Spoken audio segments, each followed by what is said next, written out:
Hey students, this is a repeat of the lecture that I gave in class around how to do a bank reconciliation.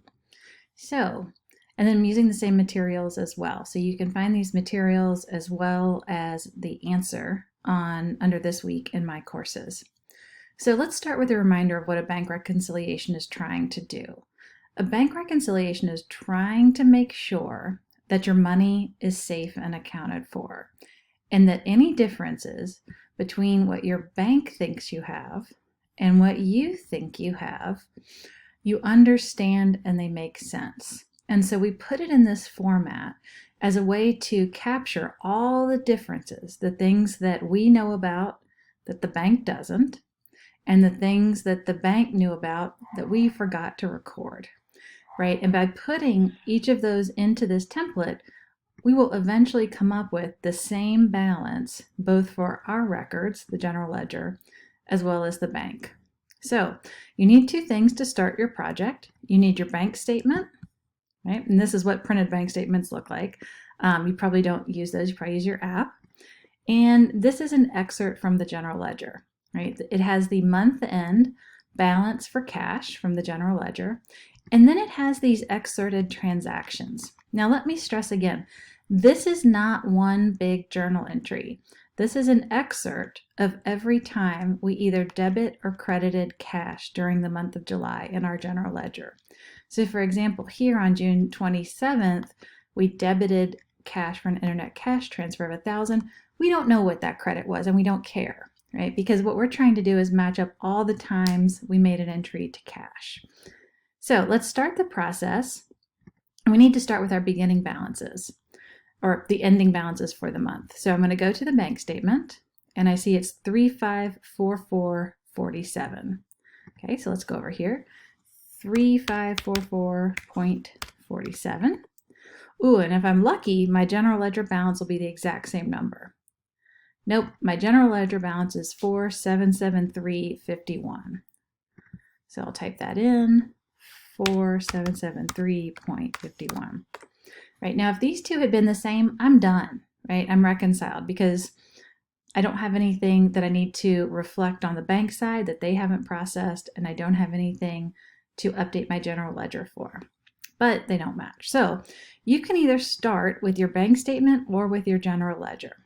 I'm going to start with the general ledger and I'm going to play the matching game. I'm going to say, okay, my general ledger had a debit to cash for $1,000. Now remember, since we've posted that transaction, it's already reflected in this 4773, right? So the question is, does the bank have it? Aha, the bank has it as well. Remember, credits and debits in bank land are always opposite. General ledger land, you can just ignore those words, look at whether it's a plus or a minus.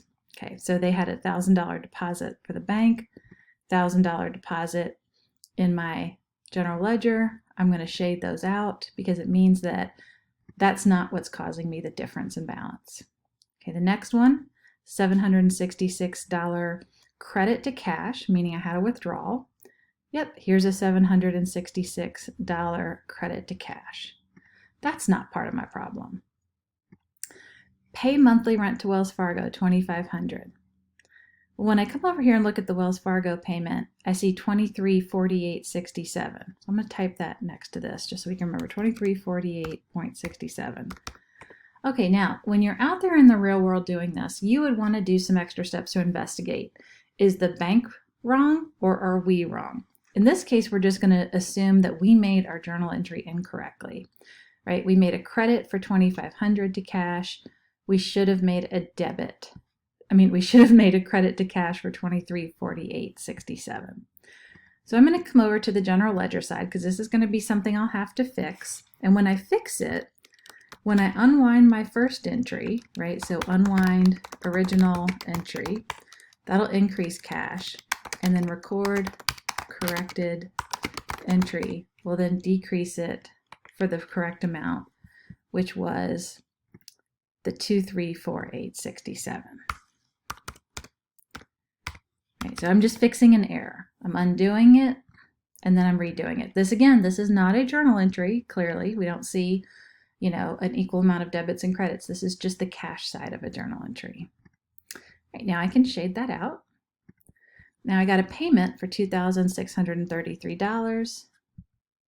Yep, I see that. See that deposit? That's not an issue.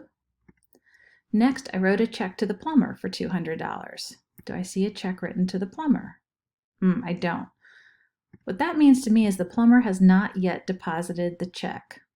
Now I don't have to update this general ledger side because I don't have an error on the general ledger side. Instead, what I have is just a timing difference from the bank. So let me say that again. I don't have an error just because the plumber hasn't deposited the check I wrote him. I just simply have to update this reconciliation to reflect the fact that the bank doesn't know I've written that check yet, right? So uncleared, I don't know if that's a real word, check to plumber, $200.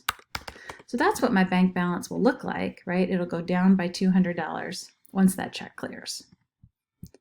Okay, so I'm going to shade that out because we're done with it.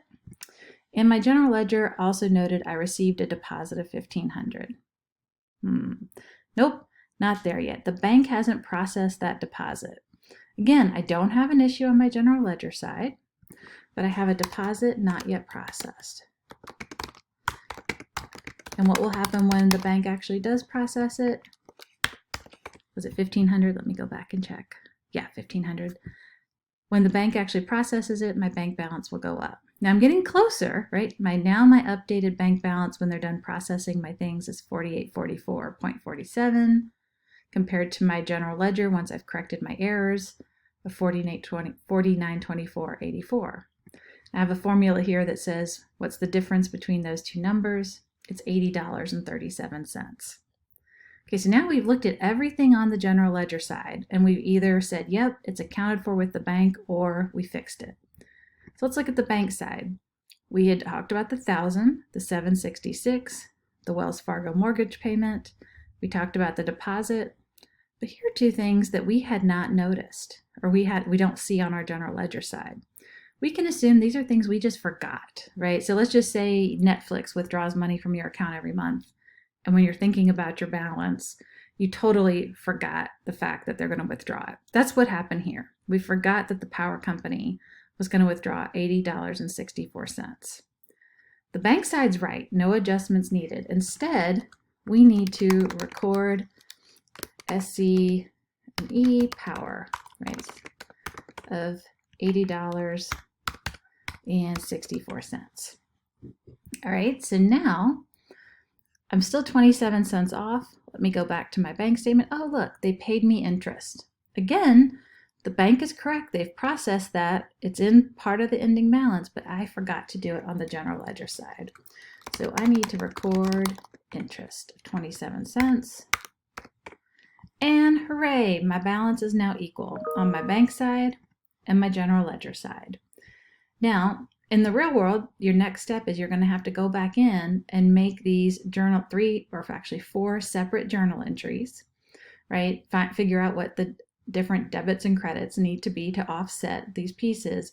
But at a minimum, cash has to be debited $2,500, cash has to be credited $2348.67, cash has to be debited 27 cents for interest, and cash has to be debited $80.64. I'm sorry, did I say debited? Cash has to be credited $80.64 to reflect the fact that we paid our power. So it's a good feeling when it balances.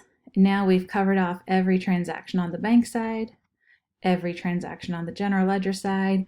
We can tell that nobody took money out without our authorization or knowledge, and our control of a bank reconciliation is complete.